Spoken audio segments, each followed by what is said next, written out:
Tell you what, I turned it on at the end. I thought they won the World Cup the way they're celebrating. A 97th minute winner from former Chelsea man Kai Havertz ensured that the Gunners made a trip, or will be making a trip to Wembley for the first time since 2020. The result also means that Chelsea are now winless in their last 10 against Arsenal, and it will be 8 years since any domestic success. That was, of course, the FA Cup in 2018. After the game, boss Liam Rosenior explained his thinking behind the tactical approach to the game. A lot of positive things, but the result leaves a bitter taste in the mouth. Why a bitter taste in the mouth? Bitter because you felt that you win. No, I know, but I mean, bitter, frustrated that you didn't win, or because of the way things transpired? No, just because we didn't win. That's what we're here to do. In terms of the fight in the team, the intensity of our press, the way we defended set plays, the desire to defend our goal. Their goal comes last minute with throwing 11 men into their box. That's a natural occurrence. But in terms of what the players gave me, I couldn't ask for much more. But in terms of the result, which is why we're here, you always want to win the games that you play. We'll talk about the game in a moment, right? And I don't know if this is just me, but I just feel, and we've talked about it before, that for some reason the knives are out for Liam Rosenior, right? And from day one they were. Yeah. I don't know why, but they were. Not even day one. Day -1, because before he got the job. Yeah, I just feel, and even then I could hear it, when he's being interviewed, people were pushing him and trying to press his buttons, and they wouldn't do that with any other manager. Maybe it's just me, maybe it's just what I'm picking up on. I mean, they would with other managers. I mean, they did with Ange. Oh my goodness, did they used to push him to the brink. Okay. And Postecoglou, but do you know what I mean? Yeah, it's... But again, people, even and including Chelsea fans, are not sold on him. No, I know that. And there are some out there that are going to say, not that they wanted this result, but they're almost like, okay, well now I can really, the knives are out. I mean, he's only lost 2 games against Arsenal. That's all he's done. See, if they're knocked out of the cup. If they lose, I think they've got Wolves. I think it's at Molineux at the weekend. If they lose that game, they won't. But if they were to lose that game, he's under pressure, which is insane. They've lost 2 games against one team. Yes, it is insane. But I thought last night was quite strange. I was sitting there watching the game, of course, and I was expecting an onslaught from Chelsea. And I thought they'd turn up. I knew they'd try and keep it tight at first because, of course, they're 1-0 down. They don't want the game to get out of hand too early, and then you hand the kind of initiative to Arsenal.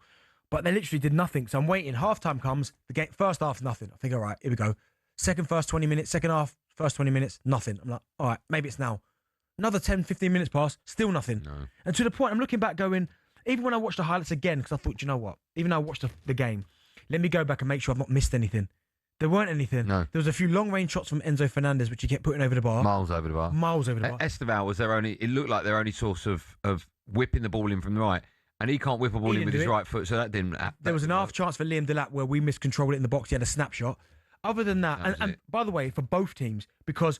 but you didn't have to score. No, but Hincapié's header, and he had a shot that Sanchez saved.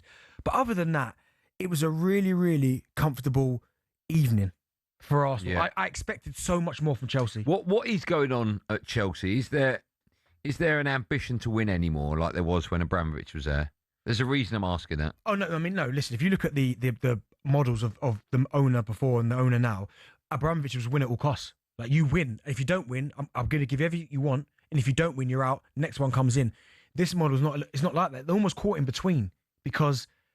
They said they're going to change their model and give managers time. They haven't done that. They're buying young to sell, and cheaper to sell for more expensive. So that tells me they're not trying to win now either. So I'm not quite sure what Chelsea are at the minute. They're still, don't get me wrong, they're still a massive juggernaut of a football club that are used to winning trophies. And even in their leanest of years, they come off the back of winning 2 trophies, the Club World Cup and the Conference League. So they still are trophy pigs. But I'm not quite sure moving forward what they're supposed to be. Well, they used to buy ready-made players, right? And you can talk about Ballack, you can talk about Deco, you can talk about Desai. Deco's a rogue one. I'm just talking about, I don't know why it was in my head. Desai was before the money. No, but I'm just talking about players that are established and they're buying. They're irrelevant of who's in charge. Yeah. They're always picking ready-made players. Yeah. And obviously their game plan now is to bring in players. And then sell them on. And improve them, right? I've got a list of their transfers here under their new ownership. I'll read them out. I'll read the price. And you tell me, you mark them out of 10 You're going to go for all of this list? Not all of them, just maybe the first. I've ticked and crossed a load. Okay, I've got the first 6 here, right? This is in the last couple of transfers. 25-26 season, right? Yeah. So if you mark them out of 10, whether or not they've been a success since they paid 63 million euros for João Pedro. Well, it's a difficult one because they've only been in not even a full season. I can only base it on what I've seen so far. Okay. So a lot of the... But there's other players that you could say, like, for argument's sake, Semenyo, He's only played a handful of games at City. Yeah, but true. already you would say success. No, but also even someone like Ekatike. Yeah. Same time, right? Okay. So João Pedro, I out put a of 10. question mark. Okay, out of 10 so far. 63 million euros. I'd say Be honest. I've gone 6, but Okay, that's fine. no, but I've put question mark because I'm not quite sure yet. Brilliant in the Club World Cup. Then a little of a lean spell. Recently, again, he's come to the fore, started to score goals again. Yeah. I'm still unconvinced. Okay. Jamie Gittins, No. 56 million euros. No, not out of 10. Can I just do yes or no? No, I'd like 10 because Yeah, but they've only been a short space of time, so it's hard to. That's why it's my game. What's So that? my game is out of 10. You answer it then. No, but I'm asking you. Jamie Gittins.